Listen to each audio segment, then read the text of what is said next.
은혜로 승리한 사람이에요. 내가 받은 은혜가 크든 작든 것이 중요하지 않아요. 그 귀한 자그마한 은혜라도 내 삶의 고백이 된다면 그 은혜는 놀라운 복이 될 줄 믿습니다.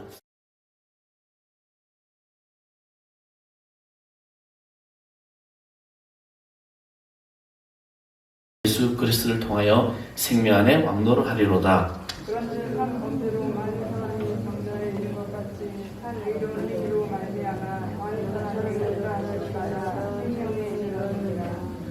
한 사람이 순종하지 아니함으로 많은 사람이 죄인 된 것 같이 한 사람이 순종하심으로 많은 사람이 의인이 되리라. 율법에 이르는 것은 범죄가 하려야 하니라. 그러나 죄가 더 많되 은혜가 더 많거니와. 다 같이 합니다. 이는 제가 사망 안에서 왕노를 한 것 같이 은혜도 또한 의로 말미암아 왕노를 하여 우리 주 예수 그리스도로 말미암아 영생에 이르게 하려 함이라. 아멘. 할렐루야. 오늘 주님의 축복이 우리 가운데 충만하게 넘쳐날 줄 믿습니다. 사랑하는 성도 여러분, 여러분은 과연 은혜 받은 자입니까? 끝났어. 오늘 설교 안 해도 됩니다. 내포에 있는 한 교회가 있습니다. 그 교회 목사님이 물론 이제 그 시대적으로 참 잘 맞아적기도 했어요. 근데 그 교회가 그때 그 목사님 설교를 참 잘하시는 건 아닌데 평이 그래요. 근데 그 교회가 막 매주 뭐 성도들이 이제 신도시가 이제 만들어지면서 막 성도들이 몰려오잖아요. 근데 그 교회 큰 교회도 좀 제법 있어요. 근데 그 교회가 유독 부흥을 하더래요. 그 부흥의 원인이 뭘까? 이 목사님 설교 20분을 안 넘는데 설교가 짧으니까 부흥이 되더래요. 그래서 이 목사님들 이야기하면서 나도 설교 짧게 한대요. 나는 이렇게 천천히 가지고 있습니다. 여러분 전 정확하게 12시 마치려고 합니다. 별로 반응들이 없으시네. 오늘부터 12시 40분까지 할게요. 그냥 뭐 은혜가 충만하면 1시간쯤도 가죠. 뭐 괜찮지요? 예. 은혜가 충만하면 시간이 문제가 안 돼요. 그리워 안 그리워? 그리워. 그죠? 제가 정말 은혜에 충만할 때 집회를 갔는데 지금은 그 기도원이 없어졌습니다. 근데 정광화 목사님한테 믿음 기도원이라는 곳에서 집회만 6시간 했어요. 그때는 뭐 우리 그 차례 예전에 막 6시간 막 5시간 기분이잖아요. 근데 그 6시간 동안 은혜의 동안이가 빠지니까 시간 가는 줄도 모르겠다는 거죠. 요즘은 이제 현대인들은 시계를 보고 오늘 목사님 설교 기네. 그런 일들이 일어나고 있습니다. 자, 우리가 아직 은혜를 받지 않았는지 은혜를 받고 살아가는지 이거는 분명히 우리에게 어떤 여러분 삶에 아마 질문을 던져봐야 될 겁니다. 근데 저는 지난 시간에 성도는 은혜를 받았다라고 얘기했습니다. 그렇다고 우리 여러분은 어떠한 상황 속에 있을지라도 나는 은혜 받은 자입니다. 아멘. 따라합시다. 나는 은혜 받은 자이다. 아멘. 하나님께서는 천지를 창조하시고 마지막 날에 인간을 만드셨습니다. 그 인간의 첫 번째 인간이 누굽니까? 아담이죠. 아담으로부터 시작해서 예수님께서 다시 오실 때까지, 그러니까 심판적으로 오실 때까지 모든 인류의 역사, 이것은 바로 하나님께서 친히 만들어 가신 겁니다. 이 말은 모든 인류의 역사는 하나님에 의해서 만들어지고 하나님에 의해서 개혁되어진다는 것입니다. 그래서 우리 각 개인의 삶과 운명은 우리 자신의 손에 의해서 만들어지거나 정해지지 않는다는 거예요. 우리의 모든 삶은 하나님의 절대적인 주권 아래 있습니다. 여러분, 우리 믿음은 이거부터 시작돼야 되는 것이죠. 오늘 말씀이 17절에 이렇게 시작하죠.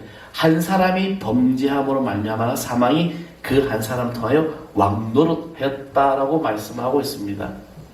우리 인간의 삶 속에서 우리가 죄를 지었다고 벌을 받는 것이 아니라 원래부터 죄인이라서 벌을 받기에 이 벌에 대해서 우리 스스로가 해결할 수가 없다는 거죠. 이것을 내가 해결할 수 있는 것처럼 나설 수가 없다는 겁니다. 우리 인간의 삶에는 이 죄성이라는 것이 있습니다. 이것이 바로 이제 아담의 범죄 이후에 있는 인간의 모든 죄성이 계속 내려오고 있는 겁니다. 그래서 이 죄로 인하여 자신들의 삶에 자신들이 주인공이 되고 자신이 왕이 되고 자신이 모든 것을 다 할 수 있다는 착각에 빠지게 되는 거죠. 이런 착각 속에 살고 있는 우리에게 오늘 본문에서 하나님께서는 해답을 주시려는 겁니다. 제발 우리 개인들의 이기심과 자만과 재성을 가지고 우리는 하나님께서는 빼내라는 거죠. 너희 속에 있는 죄성, 너희 속에 있는 이기심, 너희 속에 있는 교만, 이 모든 것을 빼내라는 겁니다. 처음부터 인간은 죄인으로 태어났기 때문입니다. 단순히 모든 사람이 죽는다고 해서 그것으로 사망의 왕노릇 한다, 이것을 해결할 수 있다는 것이 아니라는 겁니다. 실제적인 그 사망이 모든 인생 속에서 개입되어 있고 장악해하고 있다는 것. 그래서 늘 우리는 쫓기듯이 생을 살아가고 있는 것입니다. 인간들은 알 수 없는 공포심에 시달려 살아가죠. 그렇지 않습니까? 늘 불안합니다. 어떨 때는 내가 왜 불안한지 이유도 모르고 불안해요. 그렇잖아요. 늘 두렵습니다. 왜 두려운지도 모르고 늘 두려워요. 또 늘 걱정하며 살아갑니다. 내가 무엇을 걱정하고 무엇을 불안해하는지, 자신의 불안정과 이 불행의 탓을 때론 주변으로 막 돌리려고 합니다. 그래서 신에 대한 미루기라고, 하나님이 나를 이렇게 만들었잖아. 자기는 또 열심히 살려고 하는데 신은 전혀 자신의 소원을 들어주지 않기에 신을 나쁜 신으로 또 인식할 때도 있다는 겁니다.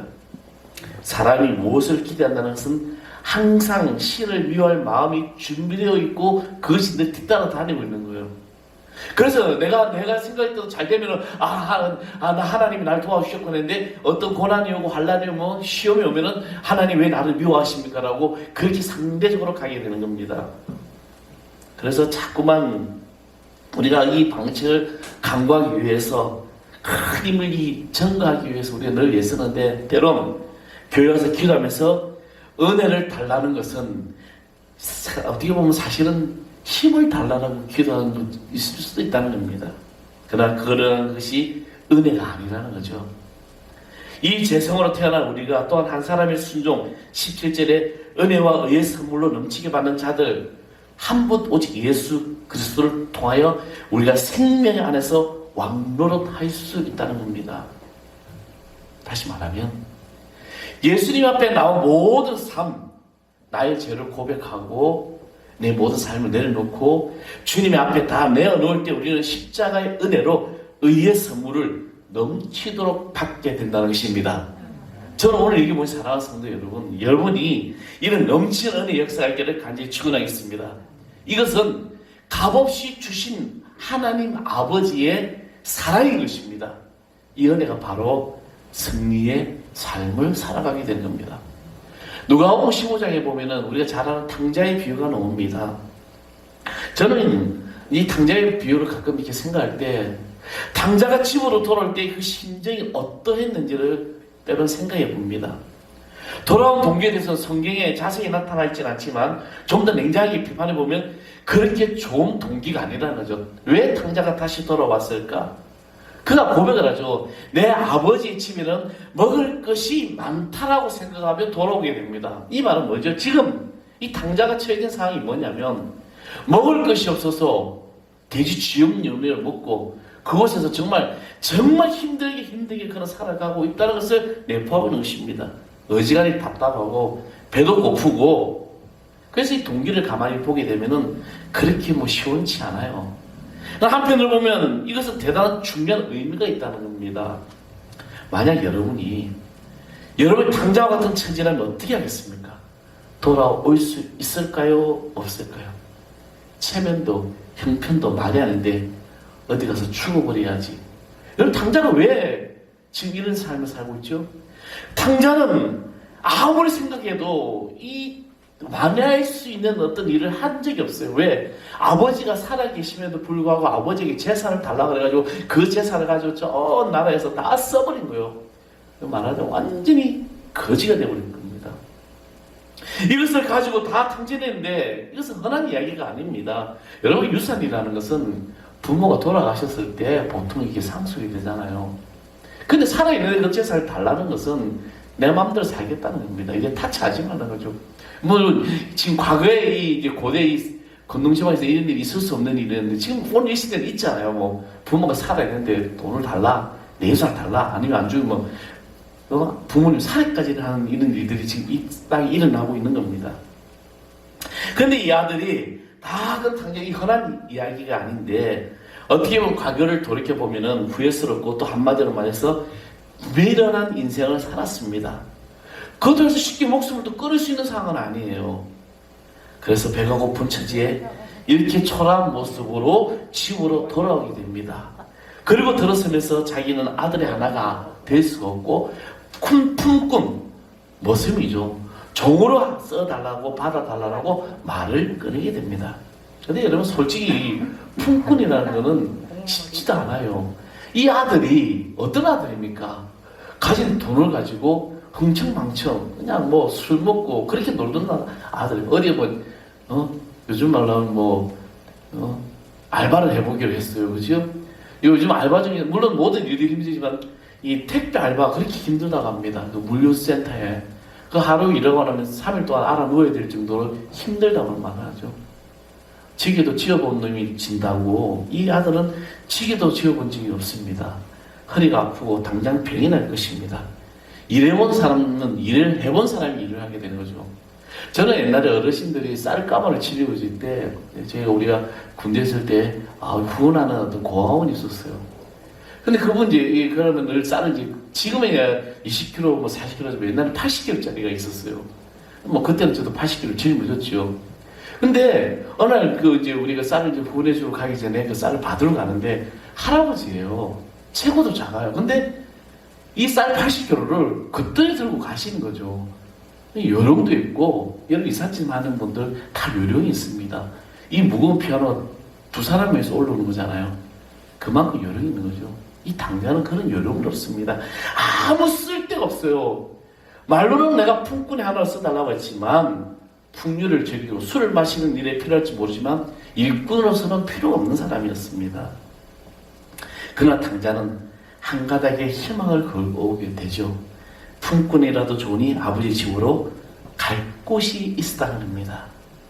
아버지가 나를 어떻게 대하실까 그렇게 생각하며 돌아왔는데 의외로 아버지는 어떻게 합니까? 환대하게 되죠. 손을 잡으라고 반지를 끼워주고 음식을 만들어 잔치를 벌이라고 옷을 갈아입히라고 말합니다. 아들은 미안해서 진정 품꾼의 하나로 대해주시기를 바랬다고 이야기해요. 이것은 제가 그냥 말이 지나간 아버지는 크기가 들리지가 않아요. 지금 빨리 잔치를 벌여라. 당자는 할 말이 없어요. 아무 할 말도 없습니다. 어떻게 말할 수도 없어요. 지금 자기는 죽을 수밖에 없는 죄인인데 그냥 아버지 집에 품꾼으로 받아주도 난 정말 감사한데 그런데 잔치를 벌이고 손을 잡고 아버지가 기쁨의 얼굴로 있는 거죠. 그러나 여기에 귀한 믿음이 있습니다. 자기의 강원한 현재가 자기의 의를 조금이라도 생각한다면 지금 이 시간에 도저히 불안해서 이 자리에 앉아 있을 수 없지만은 결코 이 당장에는 이 잔치가 편안한 잔치가 아닐 겁니다. 그러나 지금 당장은 모처럼 자기를 생각하는 시간이 아니라 아버지를 생각하는 시간입니다. 아버지가 마냥 즐거웁니다. 그래서 여기는 찬물을 끼칠 수가 없어요. 왜? 아버지의 마음을 또 한번 슬프게 할 수가 없기 때문에 염치도 체면도 말이 아니지만 그대로 응하고 있습니다. 그대로 즐겁습니다. 아버지의 마음을 기쁘게 하기 위해 그대로 받아들이며 순종하고 보니 이제 아버지의 기쁨이 곧 아들의 기쁨이 된다는 것입니다. 이것이 당자의 입장입니다. 그럼 형의 입장은 어땠을까? 형이 뭐라고 합니까? 아버지에게 아버지의 재산을 창기와 함께 먹어버린 저 아들이 돌아왔는데 어째서 이렇게 대하십니까? 물론 형의 말도 일리가 있죠. 그 같은 마음은 탕자의 마음에도 분명히 있었을 것입니다. 탕자의 가치에 가는 마음도 있을 거라는 거죠. 그러나 지금 그런 율법은 통하지 않습니다. 아버지의 마음은 잃었던 아들을 찾았다는 것 하나만으로도 기뻐한다는 것입니다. 하나님이 이 세상을 사랑하시고 하나님께서 이 독생자를 주신 이유가 이 세상에 바로 우리를 잃었던 날, 죽었던 나를 찾았기 때문에 기뻐하시는 거죠. 예수님이 99마리 양을 두고 한 마리 잃어버린 양을 찾으러 가는 게 무엇일까? 바로 그 사랑입니다. 이 아버지는 내가 죽었다고 생각했던 아들이 돌아왔기 때문에 기쁜 거예요. 그 아들이 지금 어떠한 얼굴이든 어떠한 상이든 그것이 중요하지 않습니다. 그냥 돌아온 게 기쁜 거예요. 사실 탕자를 영접하느라고 아버지 또한 또 하나의 탕자가 된지 몰라요. 왜냐? 나가 탕자가 되어 좋아. 기뻐.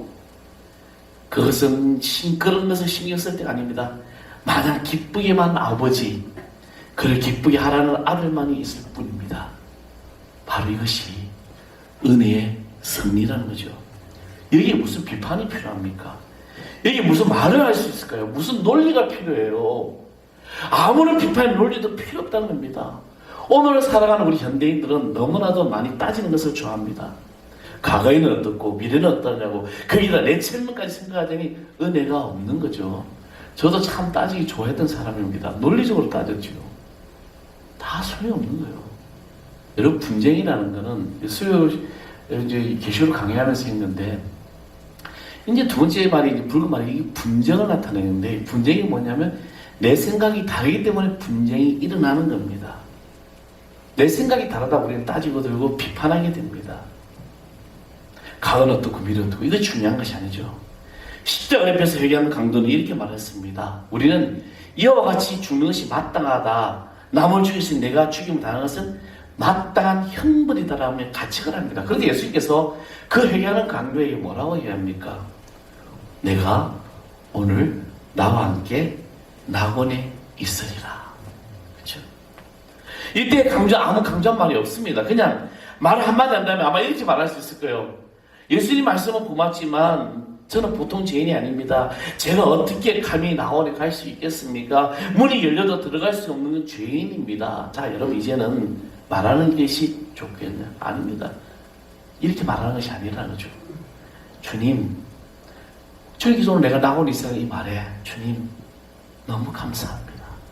내가 줄 수밖에 없는 죄인된 나를 풀어주신 은혜가 감사합니다. 사랑하는 성도 여러분, 이것이 믿음이에요. 아유, 난 죄인이기 때문에 난 안 돼요 라는 것이 아니라 죽을 수밖에 없는 죄인된 나를 들어오게 하시고 이끌어주시고 낙원에 함께 가자 하셨으니 감사합니다. 여러분, 죄 중에 가장 큰 죄는 절망이라는 죄입니다. 교만은 하나님의 능력을 부인하는 죄요, 절망은 하나님의 사랑을 부인하는 죄가 됩니다. 그리고 우상 숭배의 죄, 자기 살인의 죄, 자기 포기, 자기 학대 죄가 있습니다. 여기에 지금까지 지불된 많은 은혜, 많은 사랑을 다 부정한다는 거예요. 지금 죄는 아담으로부터 이 세상에 왔으며 모든 사람은 죄 아래 그 죄를 바로 불러 반복하는 죄가 있고, 그리고 죄를 변명하거나 정당화시키는 죄가 있습니다. 결국 죄는 나를 완전히 다스리는 왕노를 하고 있는 것이요.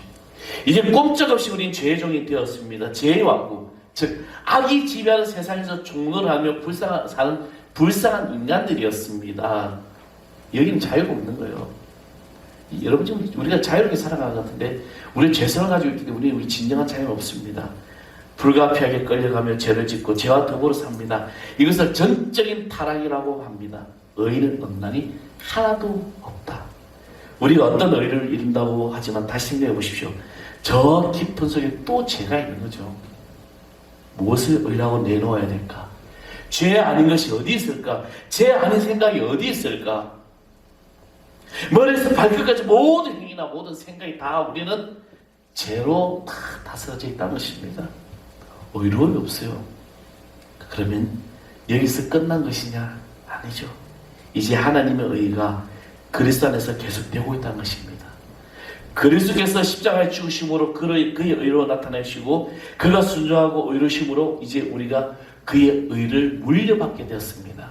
이제는 주님께서 예수 그리스도께서 주관하는 세계입니다. 죄악이 주관하는 세계가 아니라 은혜가 주관하는 세계라는 거죠. 율법이 지배하던 세계는 하나님의 사랑이 지배하는 세계가 된 것입니다. 우리는 그리스도의 왕국에 삽니다. 아멘.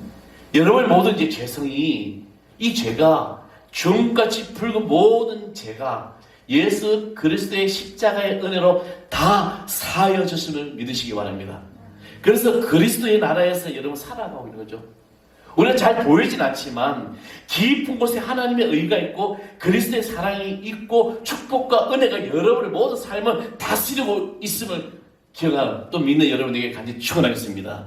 그러므로 그리스도인은 은혜의 안목을 지니게 됩니다.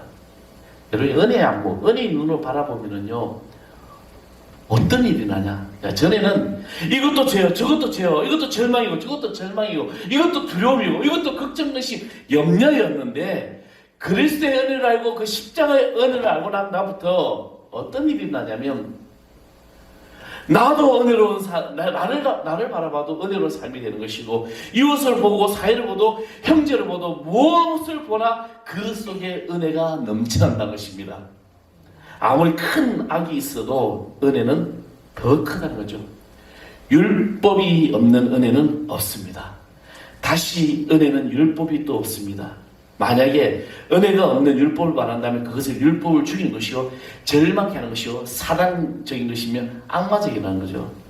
사도 바울은 율법을 정말 죽이는 법입니다. 그러나 성령의 법, 생명의 법이 우리를 자유케 하신다는 겁니다. 그러면 그리스도인은 누구이겠습니까? 이제 여러분 죄와 사망의 율법으로 가득 찬 이 세상에서 더 깊은 곳으로부터 은혜와 긍휼과 사랑을 보면서 살아가는 자가 바로 그리스도인이라는 거죠. 이제 여러분이 바라보는 모든 것들이 부정적이고 어떤 제약된 것이 바라보는 것이 아니라 모든 허다한 허물을 덮을 수 있는 사랑의 눈으로 바라볼 수 있는 은혜의 삶이 되기를 소망합니다. 우리에게 주신 법이 누구를 위한 것일까? 유대인들은 사람과 그리고 바리새인들은 유대인과 바리새인들은 예수님과의 사이에서 의견이 일어납니다. 그 의견이 뭐냐면 바리새인들은 율법은 하나님을 위한 것이라고 생각했습니다. 그러나 예수님께서는 율법은 사람을 위한 것이라고 했습니다. 율법이 우리를 괴롭히고 우리를 저주하고 우리를 사망케 하는 것이라고 생각했습니다. 그러나 예수님께서 말씀하셨습니다. 율법은 하나님께서 사랑으로 주신 것이므로 감사함으로 받으라는 것입니다. 이것이 은혜의 승리입니다. 율법이 이기는 것은 바로 은혜가 있다는 것이죠. 여러분 때론 시험이 오고 시련이 온다면 그것을 축복이라고 고백하십시오. 그 고백이 율법을 이기는 은혜의 승리가 될 줄 믿습니다. 최종적인 승리가 여기 있는 거죠. 종말론적인 승리입니다. 우리는 사랑의 대상이 될 만한 무엇이 어떤 사랑의 대상이 될 만한가? 여러분 이것을 우리 많이 염려하는데 아니에요. 사랑이란 대상을 묻는 것이 아니라 사랑 자체가 대상을 창조하는 것입니다. 사랑받을 만하다? 못하다? 누가 생각할 것인가? 하나님이 사랑하시는 것이요 사랑하니 사랑받을 자격이 있습니다. 왜? 저 여러분은 이 세상에서 가장 귀하게 하나님이 여러분을 사랑하시기 때문입니다. 우리는 십자가를 바라봅니다. 제가 더한 것에 은혜가 넘친다고 합니다. 제가 아무리 많아도 여러분 다시 한번 생각해 보십시오. 그 죄도 때로는 은혜로울 수 있다는 거죠. 왜? 하나님께서 고삐를 조금 늦춰놔서 내가 죄를 지음으로 다시 회개할 수 있는 기회를 주시기 때문에. 만약에 죄 때문에 하나님께서 벼락을 쳐서라도 죽을 수밖에 없는 거죠. 근데 내두잖아요. 당장에 돈을 주지 않았으면 집을 나갈 수도 없었을 것입니다. 여러분 아무리 내가 부족하고 어리석은 가운데 있더라도 이것도 은혜예요. 아무리 내가 죄가 많아도 은혜는 더 큰 것입니다. 당자가 미련한 사람 같지만 그 어려운 가운데 아버지를 생각해냈다는 것은 그것은 은혜를 위해 승리했던 삶을 살아가는 것입니다. 아버지를 기쁘게 해야겠다는 그것이 바로 은혜 안에 사는 새 사람이 되는 것이죠. 사랑하는 성도 여러분, 하나님의 진노를 보십니까? 아니면 십자가를 보십니까? 세상이 악하다고 보이십니까? 하나님의 사랑이 그 깊은 곳에 있습니다. 그럼에도 불구하고 하나님은 사랑하십니다. 그럼에도 불구하고 은혜 안에 사는 것입니다. 지금 내가 삶이 힘들고 지치고 여러 가지 고난 가운데 있다고 할지라도 여러분 주님 앞에서 주님이 나를 이끌어 주시고 주님이 나와 함께 하시고 나의 모든 이 죄가 다 사해지심을 믿기를 소망합니다. 21절에 이는 제가 사망 안에서 왕노하는 것 같이 은혜 또한 의로 말미암아 왕노하여 우리 주 예수 그리스도로 말미암아 영생에 이르게 하리라. 아멘. 이제 내 모든 죄가 다 사하여지고 주님 안에서 은혜로운 삶을 살아가는 자가 이 세상에서 참된 승리하는 삶이 되는 것이고, 그리고 그런 삶을 살아가는 여러분에게 주님께서 참된 자유를 주실 줄 믿습니다. 두려워하지 마세요. 걱정하지 마세요. 염려하지 마세요. 내가 두려워하고 내가 걱정하고 내가 염려하는 무슨 문제가 해결되냐? 안 되는 하나도 되지 않습니다. 그러나 주님이 여러분 인생을 책임져 주심을 믿는다면 그 모든 것들이 주님 안에서 다 이루어질 줄 믿습니다. 오늘 여러분 은혜로 승리한 사람이에요. 내가 받은 은혜가 크든 작든 것이 중요하지 않아요. 그 귀한 자그마한 은혜라도 내 삶의 고백이 된다면 그 은혜는 놀라운 복이 될 줄 믿습니다. 저희들 찬양한 무리 한번 해보겠습니다. 하나님 손길 떠나 살 수 없는 우리 찬양팀 같이 나오기 바랍니다. 이 가사에 보면은 온전히 서기하시와 뜻한 대로 써서서 라는 부분이 있습니다. 정말 온전히 우리를 서기하는 귀한 역사 나타날 줄 믿습니다. 하나님 손길 떠나 살 수 없는 약한 몸이 성령님 부축 없이 걸을 수도 없습니다. 어린 양 사막을 가 이 손 잡아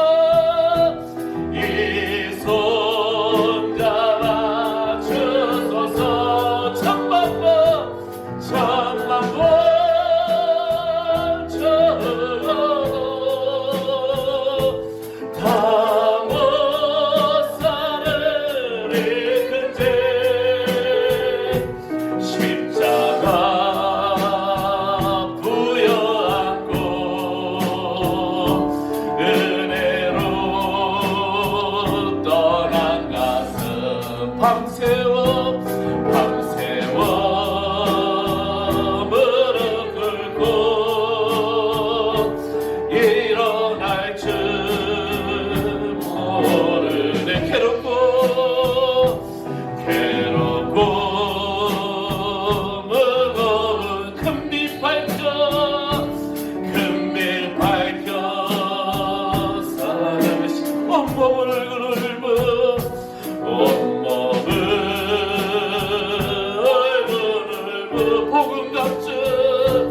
복음 갑주 바꾸시. 엎드려 100번 되어도 엎드려 감사한 말 그 한마디에